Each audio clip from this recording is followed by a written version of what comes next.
पनवेल परिसरासह खांदेश्वर परिसरात मोटरसायकल आणि जबरी चोरीच्या वाढत्या घटनांना आळा घालण्यासाठी खांदेश्वर पोलिसांनी मोठी कारवाई केली आहे। पोलिसांनी 2 सराईत गुन्हेगारांना जेरबंद करून त्यांच्याकडून एकूण 4 गुन्हे उघडकीस आणले आहेत। परिमंडळ 2 मधील नवीन पनवेल आणि पनवेल या भागांमध्ये गेल्या अनेक दिवसांपासून मोटरसायकल आणि जबरीने सोन्याच्या चैन चोरीच्या घटनांमध्ये वाढ झाली होती।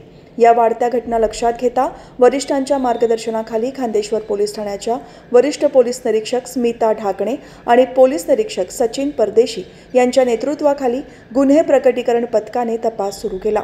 पथकाने सर्व मोटरसायकल चोरीच्या घटनास्थळांवरील तसेच पनवेल शहर पोलीस ठाण्याकडील चेन स्नॅचिंगच्या घटनास्थळांवरील सीसीटीव्ही फुटेज एकत्रित करून त्याचा सखोल अभ्यास केला।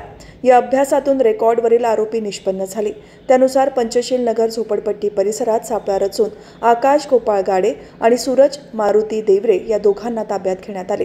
त्यांच्याकडे कसून चौकशी केली असता त्यांनी मोटरसायकलची चोरी आणि चेन स्नॅचिंग करत असल्याची कबुली दिली।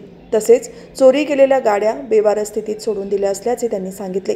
पोलिसांनी या आरोपींना अटक करून त्यांच्याकडून आतापर्यंत एकूण 3 मोटरसायकल आणि 30 ग्रॅम वजनाच्या 2 सोन्याच्या चेन असे एकूण 2,35,000 रुपयांचा मुद्देमाल हस्तगत केला आहे। या कारवाईमुळे 4 गुन्हे उघडकीस आणण्यात खांदेश्वर पोलिसांना यश मिळाले आहे। अटक करण्यात आलेल्या आरोपींकडे अद्याप तपास सुरू असून आणखी गुन्हे उघडकीस येण्याची शक्यता पोलिसांनी वर्तवली आहे।